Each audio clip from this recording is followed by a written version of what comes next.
point of what you do or the issues that you deal with, that's such a big deal for fall to be a little bit warmer than normal, is it? I mean, it affects things. Does it really? In some ways, it's helpful Hmm. because if we have an extended fall season, Growing season? growing season, Uh-huh. then that allows maybe some crops that you planted late, especially in a vegetable garden or something, or you put a late planting in Hmm. to get a fall crop. This gives you more time before those cold snaps come, before the freezes come, Yeah. to knock everything off. If you have flowers in the garden, also beneficial because the frost isn't going to kill them so The soon. You can enjoy them for longer. the volunteer tomato plant that I have growing up behind my retaining wall. I would like to thank the chipmunk for planting that. Every year, the chipmunk plants some tomatoes for us in different places, and he planted one there, and it's come up. It's got nice green tomatoes on it. Are they going to get yellow, or are they going to get red for me? Or does it just not have enough sun during the day? Well, that's our biggest limiting factor now. Even though we have the temperatures, our day length is really shortening up each Hmm. day. So that limits, how the plants are going to take longer to mature Yeah. than they would, a month ago, Hmm. just because of that day length. It makes a big difference. Yeah. But the temperatures aren't going to hurt anything. Yeah. You can still hope. Are there green fruit on there? Yeah, there's lots of it. Ah, I think there must be. Well, last year the volunteer it was blooming late into September and early October, and I got more than 50 off of one plant, one there you go. volunteer. You're Chipmunk you're is a great farmer. you're probably going to get some off of that Yeah, yet, because it looks like through what, the 20th. yeah, it's nice and warm. Yeah, we're still going to have lows in the 40s Hmm. um, through that period of time. So Yeah. normally by now we've had at least one little cold front come through or snap where we get that killing frost in spots, not everywhere, but Hmm. in some years we've had by the second week of October pretty hard frost. Now we are told that with Brussels sprouts, we're supposed to wait till the first frost because the first frost is going to turn the Brussels sprouts really extra sweet. That might not be till the end of November for the way Yeah, things are going right it might now. be a while. But Brussels sprouts They are. may get too big and split. This is the first year we've done Brussels sprouts, and they're really fascinating plants. They can go all winter long, can't they? Yeah, they could if it was warm enough. When we get down into those freezing, Sub-zeros. yeah, freezing temperatures, below freezing every day for the Hmm. high and the low, then it's gonna freeze those, and then they'll turn to mush when they thaw out. But Yeah. but yeah, with a little protection, that's a crop that it could overwinter. You could actually store it outside with a little protection, Hmm. and it'd be like being in the refrigerator. Yeah. Now we used to say that about carrots and things of Right. that nature. Yep. You can put Yeah, carrots those in. root crops. Yep. Yeah. What do you do with them too? Do you cover it over with straw or Yeah, something? usually we'll put an insulating layer there because Hmm. then that extends the time before if we'd Before have the ground continued freezes. right if we'd have continued cold temperatures enough to freeze the ground, then putting that layer of straw mulch on there, and it Hmm. could be leaves or something like that too, but it's just that insulating layer that helps kind of keep the cold out and extends that period of time before the ground does freeze. Even with those mulches on there, the ground can still freeze. It just takes longer Hmm. for that to happen. So that's all we're trying to do That's all you there. really need to do. Yeah, Yeah. Okay. yeah, because that it used to be people would make mounds. They'd actually make a mound. Maybe in the garden or have another place. Yeah. Versus one they've dug into the side of the hill. You can still see those around if you know where to look. Somebody's backyard. Oh, what's that hump? It might have grass and it has a door on it. And it wasn't an outhouse, but it was a cold storage Hmm. um, where they could store things for the winter, the potatoes, those root crops, and other things as well. And you had that buffering effect of the soil to help that ground keep from freezing. I wanted to ask you this because it seemed like it was all the talk at the beginning of the year, and we haven't heard much about it since. Is the spotted lanternfly? Uh, I don't know. I don't think we eradicated it by any means, but it doesn't seem to have spread the map has been basically the same map ever since the whole thing Spring. started. Yes, I don't think the map has changed this growing season. Yeah. I think there was some flare-ups in Pittsburgh, a couple of weeks ago, 2 to 3 weeks ago. Uh-huh. I think there was enough of them there that people took notice in some spots there because that hit the news Mm-hmm. a couple of weeks ago. But so there is some adult activity there that's Mm-hmm. more than what it has been in the past. So at what stage would there they was be actually right now? some adults, so you still have. They'll go for a while yet, but the adults will still be around. The adults will be laying egg masses. Mm-hmm. So fortunately, we have one generation a year, which is helpful.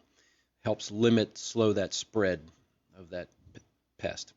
But the adults are active. There still should be some nymphs, Mm-hmm. which would be the young that would be crawling around. Okay. But they're colorful as well. But they'll be molting and going through their stages.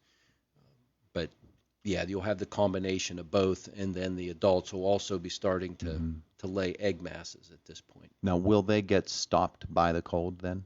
Yeah, When it eventually comes? yeah, they'll die off, and then the overwintering stage is the eggs, Yeah. Okay. and that'll start the process over next spring. So in that overwintering stage, we should be looking for those egg masses. Yes, In the various that's the places key. where they might be. Right, that's the key thing to, if you have if you have adults around, and it might be that your kids or somebody relatives live in some of these areas that are within the quarantine zone, and they have them there. But yeah, during those winter months, that's when you're looking for those egg masses, and you can scrape them off, and because that's going to be a huge help to reduce that population. There's no product out there that is going to be something that you can say, I don't see anything here, but just in case, I'm going to spray it. Like when blight comes, we spray preemptively, even though we might not see blight. But you can't do that with spotted lanternfly. Correct. Okay. Yeah. Well, let's come up with that. Will you get those Penn State people to work on that? Yeah, controlling diseases and controlling insects are a little bit different. Yeah. However, we do apply materials sometimes ahead of when there's an infestation of insects, for example, because we may have seen them there. We may have seen the egg masses, so we know they're coming. The key thing is how long will whatever material you use, what is its efficacy? How long will it last? Yeah. So once you apply it, will it be rain fast? Will it stay on the plant long enough so that when those eggs hatch or when those insect pests come and walk over that surface or chew on that plant, that they'll get enough of a dose of that to control them? Yeah. Just how. And oftentimes we don't have. That's why we usually wait until we see the pest or it starts to cause some damage. And they call that economic thresholds, because you might have one of something and, well, that's no big deal. We can squash that. When we get hundreds or thousands, then that's another story. Yeah. Yeah. Last weekend on my side of my house, the flying ants, there must have been 700 million of them. Just they all came at once and boom, they were there.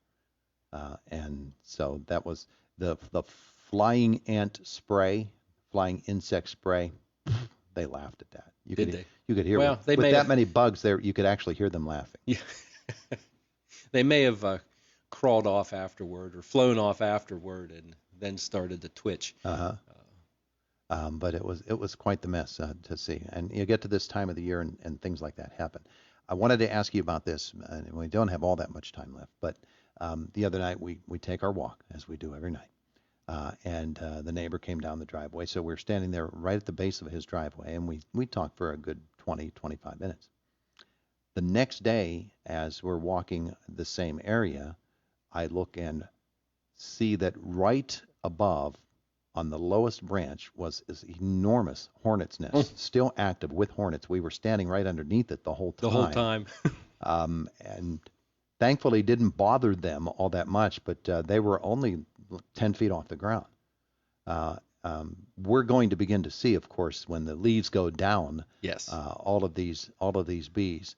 And in those enormous nests, do they overwinter in those nests? Only, How does that? What's that only whole the dynamic? queen. So with hornets and wasps, yellow jackets, all those, it's only the queen that overwinters and then starts all over again next spring. So The others don't fly south for the winter. No, they don't. The workers are done until the queen lays more eggs and starts the process all over again. Yeah.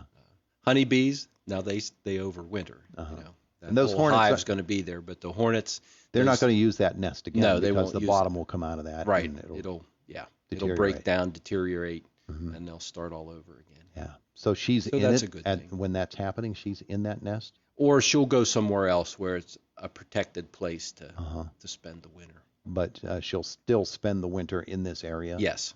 Okay. Yeah, they're not going to leave. They'll be in the general vicinity and be right there to start the process over the next year. She'll be right there. She'll be right there. Okay, well, it's a really, really big nest.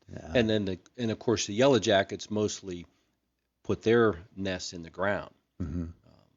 And so those are harder to find because they can use abandoned, like a chipmunk hole or something like that. Yeah. Some sort of cavity that's in the ground or in underneath besides stones.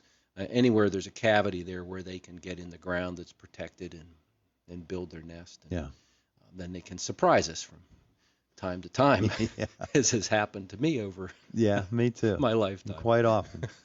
Quite often, and in a dangerous sort of way.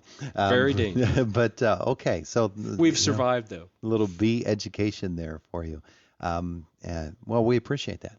And we're just going to get into this coming season. The fall season will continue. It'll get colder, and we'll have many more topics to cover. Yeah. Hopefully we'll still have a nice fall leaf display, although these warmer temperatures will tend to suppress that. Yeah. But we'll see how it goes. Yep. All Enjoy what we can get out of it.